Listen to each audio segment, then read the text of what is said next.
დავინტერესდი დაახლოებით ვიყავი 8-9 წელს ბავშვობის ასაკში და უკვე მწვრთნელობაში აქტიურად ჩართული ვარ დაახლოებით ვიყავი 16-17 წელს უკვე მასწავლებლად დავიწყე. ქუთაისში შესდარბაზი გახსნილი იყო, რომელსაც მართავდა და დღესაც აქტიურადაა ჩართული ამ ბავშვების განვითარებაში. დავით ხარაიშვილი არის ძალიან წარმატებული მწვრთნელი და წარმატებული სპორტსმენი.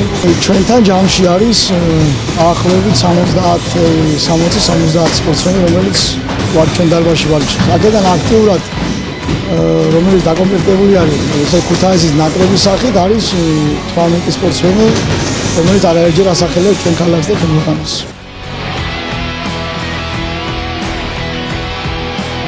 საქართველოს ჩემპიონი ყავს დაახლოებით 10 სპორტსმენი, რომელიც აქტიურად არის ჩართული ბოლო 5-6 წელიწადია უკვე რომ თითქმის ბავშვობიდან დღემდე აქტიურად მუშაობენ და ართმობენ ამ ჩემპიონობას. ასევე ყავს 2023 წლის ევროპის ჩემპიონები, რომელიც ჩატარდა რიგაში.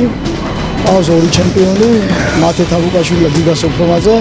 ყავს 2 პრიზიორი, ევროპის პრიზიორი, დავით ღამბაშიძე და მიშიკო გოცაცი. გოგოების მხრიდან დაინტერესება ძალიან დიდია. პოპულარიზაცია რაც უფრო მეტი არის სპორტში.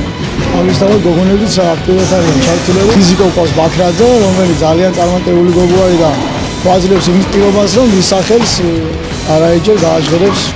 მინდა ვთქვა, რომ ამ სპორტის, ამ სახეობის განვითარებაში ძალიან აქტიურად და წარმატებულად და პოპულარიზაციისთვის ჩართული არის საქართველოს ფეხბურთის და კალათბურთის ფედერაცია, რომელიც პრეზიდენტიც არის ბატონი ლაშა ჭურაძე.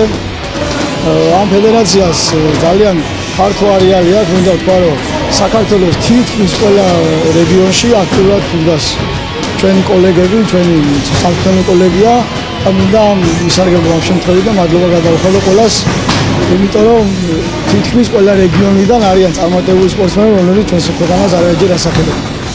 რომ ამ ბიჭების წარმატებაში ძალიან აქტიურად არის ჩართული ქუთაისის მერია, აქტიურად არის ჩართული სპორტ დაზოგადოება გაერთიანების თლიანი გუნდი და მისი მმართველი კობაბ ხაკაძე.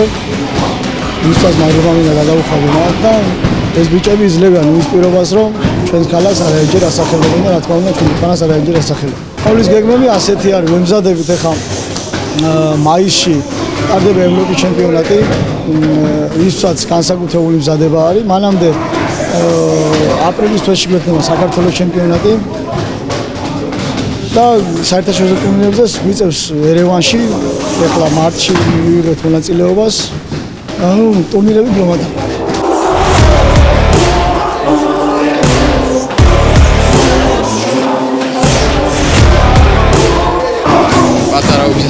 ძალიან პატარა ვიყავი, მამა ჩემიდან გამომდინარე, უფრო მოუყურებდი რომ რაღაც ტრენერი იყო, მეც მინდოდა და პატარავიდან მერე აქამდე მომეცი პატარა ვარჯიში და შედეგი ახლა უკვე ხედავთ როგორია.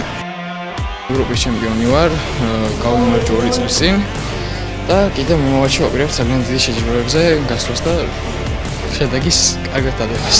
მომზადების პერიოდია ყველაზე რთული.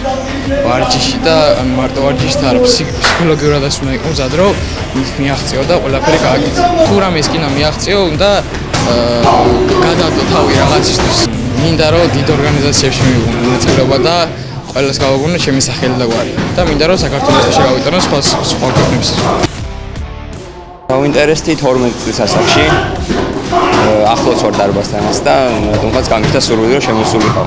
7 წელია უკვე ამ სპორტით ვარ დაკავებული. შედეგები ეხლაც არ მაქვს ცუდი, ევროპის ჩემპიონი ვარ, კი საქართველოს ჩემპიონიც ვარ და ვაგრძელებ სპორტს მივყვები. შედეგები მინდა რა უკეთესი და უკეთესი. ძალიან რთულია თვითონ ვარჯიში, მაგრამ გამარჯვება მაინც ძალიან სასიხარულოა ჩემთვის. უფრო დიდ გზას გადიხარო, იქამდე მიაღწიო. საქართველოში ნელ-ნელა ვითარდება ეხლა კიკბოქსინგი, ადრე უფრო არის, ეხლა უფრო შემოდის, გაიხსნა სხვადასხვა კლუბებიც და ნელ-ნელა მივიწევთ რა, მაღლა და მაღლა. მოწინააღმდეგეებიც საქართველოში უფრო რთული მოწინააღმდეგეები არიან, ვიდრე თქვა ევროპაში. ახლობით 4-5 წლის ასაკში მონახა მამამ ეს სპორტის სახეობა და მაგ წლიდან დავინტერესდი. მაგრამ ცოტა ხანი სახში მოვარჯიშობდა და მე უკვე 7 წლის ასაკში შემოვედი. მაქვს საქართველოს მოგებული, მაქვს 2 კამარი და დროში 6000 რაც მაქსიმუმ. გაგრძელება მინდა ამ სპორტის და როგორც არიან ილია თოფურია და ესე რო გამოვიდა ისე. არ უნდა შეგეშინდეს, როცა ჭხოვდა, უნდა გჯეროდეს შენი თავს.